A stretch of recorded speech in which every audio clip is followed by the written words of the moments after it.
Hello friends, எல்லாருக்கும் வணக்கம். எல்லாரும் எப்படி இருக்கீங்க? நல்லா இருக்கீங்களா? நாங்களும் நல்லா இருக்கோம். இன்றைக்கி நம்ம சேனலில் என்ன வீடியோ பார்க்க போகிறோன்னா, ஒரு டே இன் மை லைஃப் வீடியோ தான். இந்த வீடியோ எப்போ எடுத்ததுன்னு பார்த்தீங்கன்னா, திங்கட்கிழமை எடுத்த வீடியோங்க.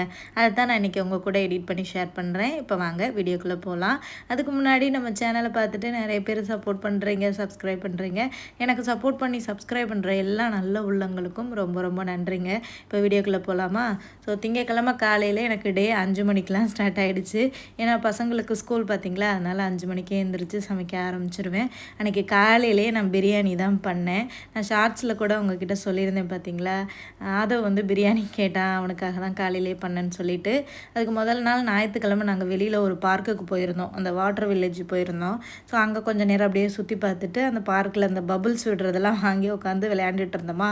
அப்போ நம்மளோட சப்ஸ்கிரைபர் ஒரு சிஸ்டர் வந்து என்னை பார்த்துட்டு வந்து பேசிகிட்டு இருந்தாங்க. அவங்க ஹஸ்பண்ட், அவங்களோட குட்டி பையன், குழந்தை, அவங்களையும் கூட்டிகிட்டு வந்து ஸோ ரொம்ப நேரம் அவங்ககிட்ட பேசிகிட்டே இருந்தோம். அப்படியே டைம் போனதே தெரியல. மணி 8 மணி ஆகிடுச்சு. அதுக்கு மேலே வந்து வீட்டில் என்னத்தை சமைச்சிக்கிட்டுன்னு சொல்லிவிட்டு நாங்கள் ஹோட்டலுக்கு போயிட்டோம். போகும்போதே பிரியாணி சாப்பிட்லாம் அப்படின்ற ஒரு மைண்ட் செட்டில் தான் போனோம். ஆனால் பிரியாணி வந்து அன்றைக்கி எங்களுக்கு கிடைக்கல. 8:30 ஆகிடுச்சு நாங்கள் ஹோட்டல் போகவே. எங்கள் ப்ரூனேயில் பார்த்திங்கன்னா ரொம்ப சீக்கிரமாகவே கடையெல்லாம் க்ளோஸ் பண்ணிவிடுவாங்க. நம்ம ஊர்லலாம் பார்த்திங்கன்னா ஒரு 10 மணி வரையாச்சும் ஓரளவுக்கு கடைகள் வந்து இருக்கும். இங்கே வந்து 8 மணிக்கெலாம் கடை வந்து அடைச்சிருவாங்க. ஹோட்டல், சூப்பர் மார்க்கெட், இந்த மாதிரி கடைகள்லாம். ஒரு சில கடைகள் வேணால் நைட்டில் இருக்கும். அதுவுமே ரொம்ப ரேர் தான், 1, 2 அந்த மாதிரி தான் இருக்கும். அதனால் எங்களுக்கு பிரியாணி வந்து கிடைக்கல, காலியாகிடுச்சு. அன்றைக்கி சண்டே வேறையா, அதனால் அப்புறம் அதை கேட்டுகிட்டே இருந்தோம்மா, பிரியாணிமான்னு. ஏன்னா சின்ன குழந்தைங்களுக்கு புரிய தெரியாது இல்லையா, அவங்களுக்கு வேணும்னா அந்த டைமில் அதை சாப்பிடணுன்னு ரொம்ப ஆசைப்படுவாங்க. அப்புறம் அவனை நாங்கள் கன்வின்ஸ் பண்ணி, நான் அம்மா வீட்டில் பண்ணித்தரேன், இப்போ இருக்கிறத சாப்பிட்லான்னு சொல்லிட்டு தோசை, பரோட்டாலாம் வாங்கி சாப்பிட்டு வந்துருந்தோம். சாப்பிட்டு முடிச்சுமே சொல்லிகிட்டே இருந்தான். அப்புறமா சிக்கன் வந்து பக்கத்துலேயே ஒரு சூப்பர் மார்க்கெட் ஓப்பனில் இருந்துச்சு, அங்கே அப்படியே சிக்கனும் வாங்கிட்டு வீட்டுக்கு வந்துட்டோம். காலையில் நான் பிரியாணி கண்டிப்பாக பண்ணித்தரேன்டான்னு சொன்னேன்னா, அதை வந்து ரொம்ப ஞாபக சக்தி. அவங்ககிட்ட நம்ம ஒன்று பண்ணித்தரோம் அப்படின்னு சொன்னோம்னு வைங்களேன், அவன் எத்தனை நாள்னாலும் ஞாபகம் வச்சு கேட்பான். ஸோ அதனால் அவனுக்காகவே நான் காலையில் பிரியாணி வந்து பண்ணிட்டேன். ஸோ பிரியாணிக்கு தேவையான பொருட்கள் எல்லாத்தையும் கட் பண்ணி வச்சாச்சு. அரிசியுமே வந்து ஊற வச்சுட்டேன். ஒரு 4 டம்ளர் ஊற வச்சேன். அன்றைக்கி காலையில் ஃப்ரெண்டு ஒருத்தவங்க வீட்டுக்கு வரேன்னு சொல்லியிருந்தாங்க, ஒரு 10 மணி போல். சரி அவங்களும் வந்தால் சாப்பிட்டு போவாங்கன்னு சொல்லிவிட்டு அவங்களுக்கும் சேர்த்து தான் பிரியாணி வந்து செஞ்சேன். இஞ்சி பூண்டு மட்டும் அப்போ ஃப்ரெஷ்ஷாக வந்து அரைச்சிக்கிட்டாச்சு.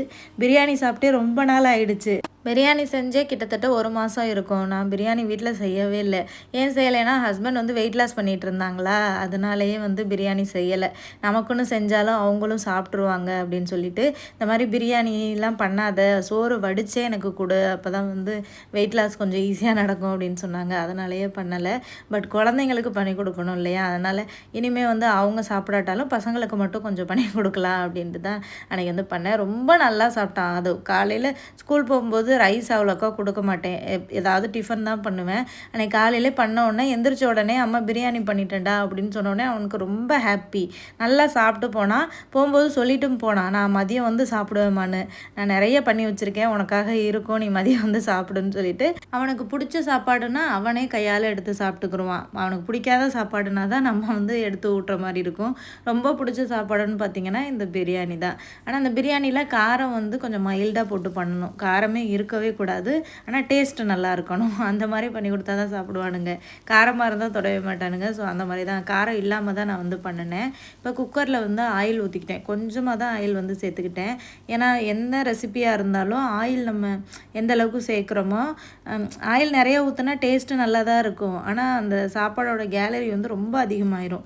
ஏன்னா ஆயிலில் தான் நிறைய கேலரிஸ் அதிகம். அதனால் நான் ஒரு 2.5 டேபிள் ஸ்பூன் அளவுக்கு தான் எண்ணெய் வந்து சேர்த்துக்கிட்டேன். அப்புறம் பிரியாணி ஸ்பைசஸ்லாம் போட்டுட்டு, ஒரு பெரிய சைஸ் வெங்காயம் போட்டுட்டு, அப்புறமா புதினா போட்டுட்டு, ஒரு 2 தக்காளி பழம் நறுக்கி வந்து சேர்த்துட்டு இஞ்சி பூண்டு பேஸ்ட் போட வேண்டியதான் தக்காளி வெந்ததுக்கப்புறமா.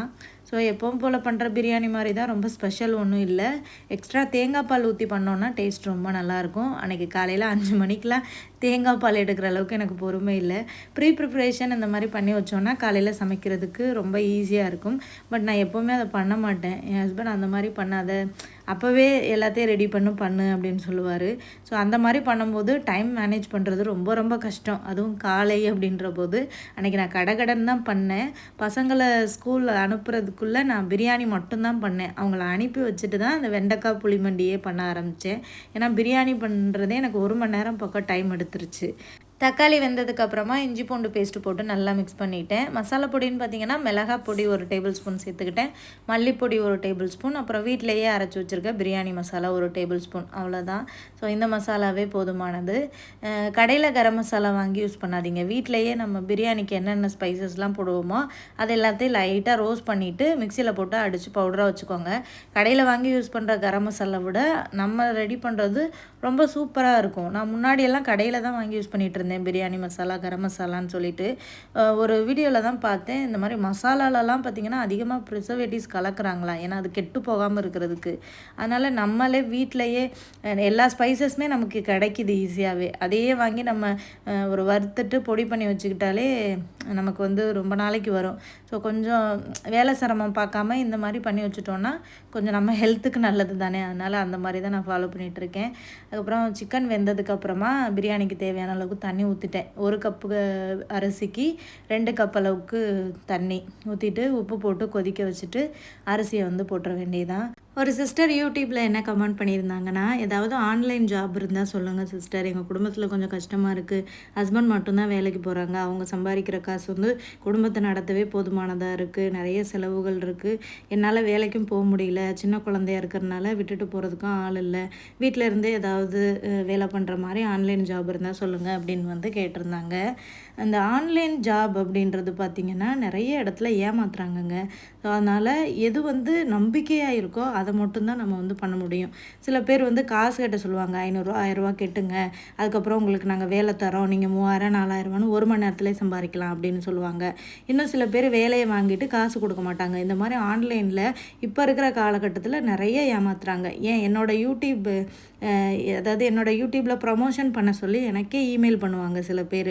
என்னோடய இமெயில் ஐடி வந்து நான் வந்து என்னோடய சேனல் பயோலேயே கொடுத்துருக்கேன். நிறைய பேர் பண்ணியிருக்காங்கங்க, இமெயில் பண்ணியிருக்காங்க. என்ன சொல்லுவாங்க தெரியுமா, நீங்கள் ப்ரொமோஷன் பண்ணி தருவீங்களான்னு கேட்பாங்க. அப்போ நான் கேட்பேன் என்ன ப்ரொமோஷன் அப்படின்னு சொல்லி கேட்டேன்னா, என்னோடய காண்டாக்ட் நம்பரை கொடுத்து உங்கள் சேனலில் வந்து அட்வர்டைஸ் பண்ணுங்கள், ஆன்லைன் ஜாபு இதில் வந்து 1 மணி நேரத்தில் 3000 4000 சம்பாதிக்கலாம், ரொம்ப வந்து நம்பிக்கையானது அப்படி சொல்லி நீங்கள் அட்வர்டைஸ் பண்ணுங்கள், உங்களுக்கு நாங்கள் வந்து அட்வர்டைஸ் பண்ணுறனால 5000 10,000 உங்களோட அக்கௌண்ட் நம்பருக்கு நாங்கள் போட்டு விட்றோம், உங்கள் அக்கௌண்ட் நம்பரை கொடுங்கன்னு கேட்பாங்க. ஸோ இந்த மாதிரி நான் வந்து அவங்கக்கிட்ட ஒரு 5000 10,000 வாங்கி ப்ரொமோஷன் பண்ணியிருந்தேன்னு வைங்களேன், நான் எவ்வளவோ லட்சக்கணக்கில் சம்பாரிச்சிருக்கலாம். ஏன்னா அத்தனை பேர் என்னை காண்டாக்ட் பண்ணியிருக்காங்க. இமெயில் ஐடியிலே கிடக்கு அவங்க காண்டாக்ட் பண்ண அந்த மெசேஜ் எல்லாமே. ஆனால் நான் ஒரு ஆளுக்கு கூட நான் அதை பண்ணியே கொடுக்கல. நான் அவங்ககிட்ட கேட்குற ஒரு விஷயம் என்னென்னா, என்ன வேலை அப்படின்றத டீட்டெயில்டாக சொல்லுங்கன்னு நான் கேட்பேன். ஆனால் யாருமே அதை வந்து டீட்டெயில்டாக சொல்லவே மாட்டாங்க. காண்டாக்ட் நம்பர் மட்டும் கொடுப்பாங்க, இந்த நம்பரை உங்கள் வீடியோவில் போட்டு இவங்களை காண்டாக்ட் பண்ண சொல்லுங்கன்னு மட்டும்தான் சொல்லுவாங்க. அப்போ நானும் என் ஹஸ்பண்டு 2 பேரும் தான் வந்து இந்த யூடியூப்பில் வந்து ப்ரொமோஷனுக்கெல்லாம் வந்து டிசைட் பண்ணுவோம். நான் மட்டும் அதை வந்து டிசைட் பண்ண முடியாது இல்லையா. ஏன்னா நானும் என் ஹஸ்பண்டும் சேர்ந்து தான் வந்து இந்த யூடியூப்பே ஆரம்பித்தோம். அப்போ நாங்கள் 2 பேரும் டிஸ்கஸ் பண்ணுவோம், என்னங்க இது வந்து நம்புகிற மாதிரியே இல்லை, என்ன வேலைன்னு சொல்லவே மாட்டேங்கிறாங்க, ஆனால் காசு தரோம் ப்ரொமோட் பண்ணுங்கன்னு சொல்கிறாங்கன்னு. அப்படின்னா அவங்களோட தாட் எப்படி இருக்குது தெரியுமா, அதாவது ஏதாவது ஒரு ஃபேமஸான யூடியூப் சேனலில் சொல்லி அட்வர்டைஸ், இப்போ நானே வந்து அவங்கள்ட்ட காசு வாங்கிட்டு அட்வர்டைஸ்மெண்ட் பண்ணுறேன்னு வைங்களேன், அதை பார்த்துட்டு ஒரு சில பேர் அவங்கள காண்டாக்ட் பண்ணுவீங்க, ஓ வினிதா அவங்க சொல்கிறாங்க அப்போ நம்பிக்கையாக தான் இருக்கும் போலன்னு சொல்லிட்டு. அப்போ அவங்கள காண்டாக்ட் பண்ண உடனே நீங்கள் வந்து இனிஷியலாக இவ்வளோ அமௌண்ட்டு கட்டுங்க, அதுக்கப்புறம் உங்களுக்கு நாங்கள் வேலை பண்ணி தரோம், நீங்கள் இதுலேயே 5000 10,000 சம்பாதிக்கலான்னு ஏதாவது பொய் சொல்லி ஆசை வார்த்தை காமிப்பாங்க.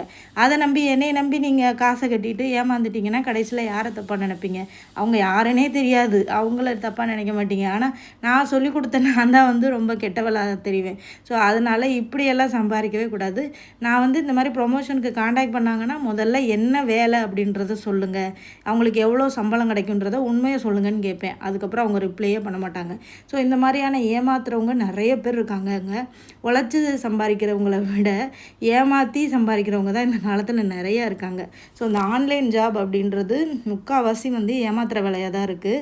ஸோ அதனால் நீங்கள் ஆன்லைனில் ஏதாவது சம்பாதிக்கணும் அப்படின்னு நினைக்கிறீங்கன்னா இப்போ இருக்கிற காலகட்டத்தில் யூடியூப் சேனல் ஆரம்பிங்க, இல்லைனா இன்ஸ்டாகிராமில் ஒரு சேனல் ஆரம்பிங்க, அதில் வந்து வீடியோஸ் போட ஆரம்பிங்க. இல்லை உங்களுக்கு பேச தெரியல, வீடியோ எப்படி பண்ணுறதுன்னு தெரியல அப்படின்னா ஏதாவது ப்ராடக்ட் வாங்கி விற்க ஆரம்பிங்க. எக்ஸாம்பிளுக்கு சொல்லணுன்னா இந்த சேலை, சுடிதார் இதெல்லாமே பார்த்திங்கன்னா ஹோல்சேலில் எங்கேயாவது கிடைக்கும்.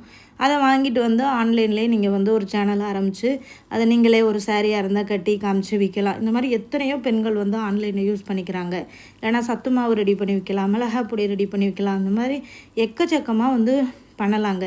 நம்ம இந்தியாவில் பார்த்திங்கன்னா நிறைய பாப்புலேஷன் ஆகிடுச்சு. இப்போ வேர்ல்டுலேயே பார்த்திங்கன்னா ஹை பாப்புலேஷன் நம்ம கண்ட்ரியில் தான் இருக்குது. ஸோ எந்த பொருள் தயாரித்தாலும் விற்றுடலாம் அப்படின்ற ஒரு இதுவே வந்துருச்சு. வெளிநாட்டுக்காரங்களே இந்தியாவை தேடி தான் வந்து வராங்க. ஸோ நிறைய சோர்ஸ் இருக்குங்க. அதை நம்ம தான் வந்து பயன்படுத்திக்கிறணும். ஸோ நம்பிக்கை மட்டும் எப்போவுமே தளர்ந்துடக்கூடாது. ஆரம்பத்தில் வந்து எதுவுமே வந்து நம்மளால் முடியாதோ அப்படின்னு தான் தோணும். முயற்சி பண்ணிக்கிட்டே இருந்தோன்னா அந்த முயற்சியே ஒரு நாள் நமக்கு அந்த சக்ஸஸை வந்து கொடுக்கும். அதனால் வீட்டில் இருக்கிற பெண்கள் வந்து கவலைப்படாதீங்க. ஏதாவது ஒரு சின்னதாக ஒரு பிஸ்னஸ் ஸ்டார்ட் பண்ணுங்கள். இந்த மாதிரி இதெல்லாம் இருக்குது பாருங்கள், பெண்கள் யூஸ் பண்ணுற இந்த தோடு, இயரிங்ஸு, செயின், இதுக்கப்புறம் இந்த வீட்டிலேயே பண்ணுவாங்க தலைக்கு மாட்டுற கிளிப்ஸு. அது கொஞ்சம் கொஞ்சம் இன்வெஸ்ட்மெண்ட்லேயே அதையே நீங்கள் வந்து வீட்டிலே பண்ணி வந்து விற்கலாம். வெளியில் தான் போய் வேலைக்கு போய் சம்பாதிக்கணும்னு இல்லை. எத்தனையோ பெண்கள் வந்து வீட்டிலேயே இருந்து ஏதாச்சும் பண்ணி வந்து சம்பாதிக்கிறாங்க. நானே இப்போ இந்தியாவில் இருந்தேன்னு வைங்களேன், கண்டிப்பாக ஏதாவது நானே ஒரு பிஸ்னஸ் வந்து ஸ்டார்ட் பண்ணியிருப்பேன். அதுவும் நான் எங்கள் ஊர்லலாம் இருந்திருந்தேன்னா, எங்கள் ஊர் வந்து விவசாயம் தான் எங்கள் ஊர் சைடு எல்லாமே. ஸோ இந்த மிளகா, மல்லி, இந்த மாதிரி நிறைய வகையான இது எல்லாமே விளையும். அதை வச்சு நான் வந்து ஒரு மசாலா பொடி பாக்கெட்லாம் ரெடி பண்ணி விற்க ஆரம்பிச்சிருப்பேன். ஸோ நான் ஃபாரினில் வந்து இருக்கிறனால என்னால் எதுவுமே வந்து பண்ண முடியல. என்னோடய யூடியூப் சேனல்லையே நான் அட்வர்டைஸ் பண்ணி ஏதாச்சும் பண்ண ஆரம்பிச்சிருப்பேன். இந்த மாதிரி நிறைய நானே யோசிப்பேன், வீட்டில் நம்ம இருக்கிறதுக்கு ஏதாவது பிரயோஜனமாக ஒன்று பண்ணலாம் அப்படி சொல்லிட்டு. ஸோ நம்மளால் முடியாதது எதுவுமே கிடையாதுங்க. ஏதாச்சும் ஒவ்வொருத்தவங்களுக்குள்ளேயுமே ஒவ்வொரு திறமை கண்டிப்பாக இருக்கும். அதை வந்து என்ன நம்மளால் முடியும் அப்படின்றத கண்டுபிடிச்சி நீங்கள் பண்ணிங்கனாலே அட்லீஸ்ட் மாதம் ஒரு என்ன சொல்கிறது, ஒரு 5000மோ 10,000மோ வந்து நீங்கள் சம்பாரிச்சிங்கனாலே உங்களுக்குள்ளே ஒரு கான்ஃபிடென்ட் அதிகரிக்கும். நம்மளாலேயும் வந்து முடியும் அப்படின்ற ஒரு நிலைமைக்கு ஒரு எத்தனையோ இன்ஸ்டாகிராம்லலாம் பாருங்கள், எத்தனையோ பெண்கள் வந்து அவ்வளோ இதாக வந்து பிஸ்னஸ் பண்ணிக்கிட்டு இருக்காங்க. ஆரம்பத்தில் சின்னதாக ஆரம்பித்தவங்கலாம் இப்போல்லாம் பெரிய பெரிய ஒரு பிஸ்னஸ் உமனாகவே மாறிட்டாங்க. ஸோ நிறைய வீடியோஸ்களில் நான் இதை பற்றி சொல்லியிருக்கேன், ஷார்ட்ஸ்லேயும் சரி லாங் வீடியோலையும் சரி. இருந்தாலுமே இன்னுமே ஒரு சில பேர் கமெண்டில் கேட்கும்போது எனக்கு அந்த கமெண்டை படிக்கும்போதே கஷ்டமாக இருக்கும். ஏன்னா அவங்க என்ன சூழ்நிலையில் இருந்தாங்கன்னா இந்த மாதிரியெல்லாம் கமெண்ட் பண்ணுவாங்கன்னு சொல்லிட்டு.